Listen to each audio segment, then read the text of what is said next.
Help your kids process anger. I'm Catholic mom coach Sterling Jakewith. I have 6 kids, and I didn't really learn a ton about feelings and processing feelings until I became a life coach. I had read a lot of business books and psychology books, but I just hadn't quite heard the importance of feeling your feelings. So if you're in my programs, you're going to hear me talk about feeling your feelings, which kind of feels annoying at first. And then you're like, oh, it's kind of the secret to everything. Feeling your feelings. And so it's a big part of what I teach my kids now. And then particularly for the feeling of anger, I just want to talk you through some ways that you can reach your kids and teach them how to process anger, which is just feeling your feelings, okay? Now, at a little kid level, right? I will just say, "Ooh, it seems like you are really angry right now." I will just label that emotion for them. And sometimes I use frustration. It's usually frustration or anger. I see that you're really frustrated right now. That's okay. And then I validate. It's okay to feel angry. We all feel angry. I get angry sometimes. Okay. Now, if they are angry and throwing things, I might restrain their body, or I might, get down and look at their eyes and say, "Whoa, I see that you're angry right now. And we're going to talk about that. But even when we're angry, it is not okay to hurt other people." Okay. So you might need to put them in a room, put them somewhere, sit down with them, pick them up. If they're flailing around, hurting people or throwing things, right? We're not allowed to act like that. And so we don't want to validate their anger while they're throwing things at their siblings. Okay. So not that. But a lot of times they're just kind of angry by themselves, or they've calmed down the siblings around. But I will first just label what they're feeling, validate what it is, and that it's okay. Like, hey, I see that you're feeling angry. That's totally normal. I feel angry. I don't rush them out of their anger either. And I don't go, "Why are you angry?" They have no access to their thinking mind right now because they're angry. You don't either, my friend, when you're angry. And so just, okay, I see that you're angry.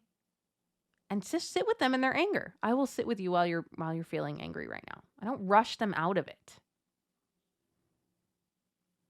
And so then when I get them to calm down, and they might need to be in their room for 20 minutes until they calm down. And I'll explain that to them. Like, I love you. It's totally fine that you're angry. When we are angry, it is our job to calm down. You may take as long as you want to do that.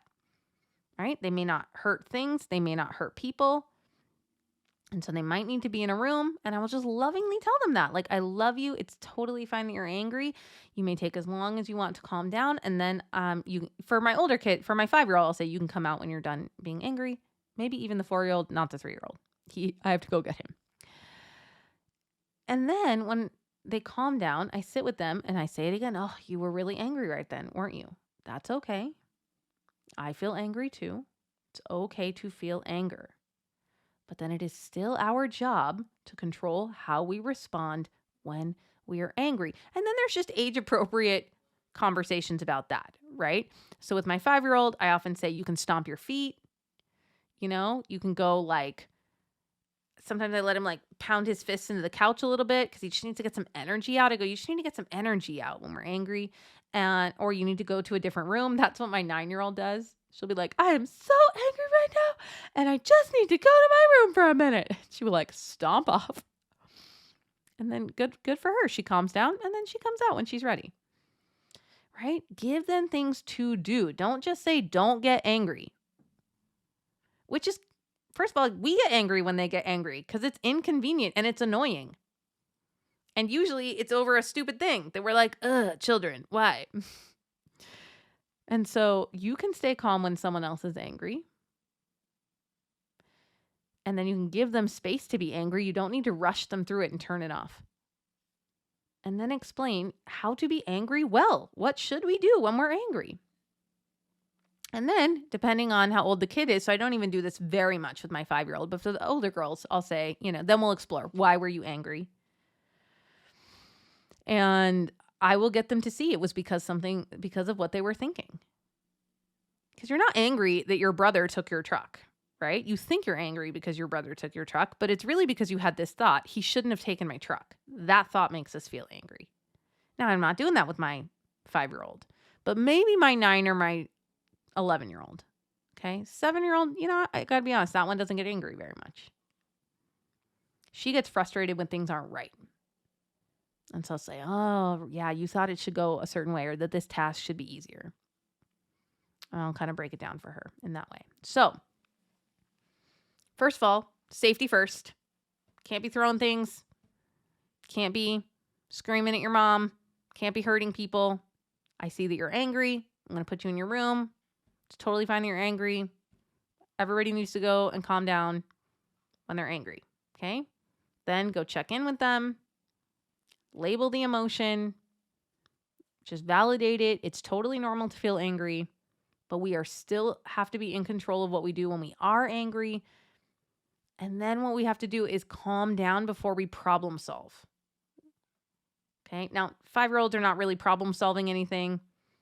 They're just not emotionally regulated. And that's okay. That's our job, is to teach them, like, oh, calm down. And then we're going to talk to the brother and we're going to have a plan to trade the dinosaur back and forth or whatever.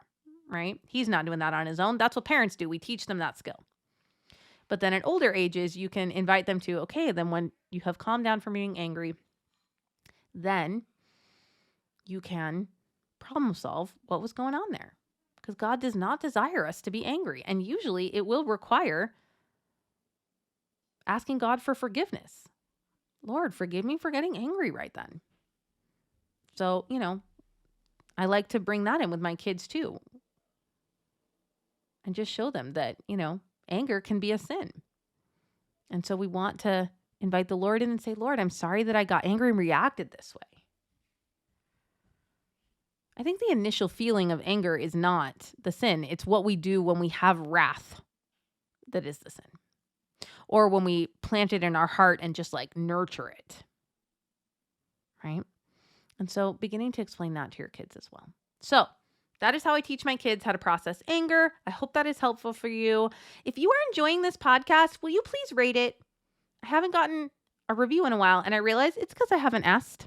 So I'm just asking you right now. Could you go down there and just rate the podcast? And if you're willing to spend 3 extra minutes, just say, I love this podcast. This is helpful. That is just one of the ways that Apple knows to show the podcast to more people. Thank you so much for listening and have a blessed day. I hope you enjoyed this episode of Catholic Mom Mindset. To learn more about growing closer to the Holy Spirit, check out our free resources at madeforgreatness.co. Thank you so much for listening and have a blessed day.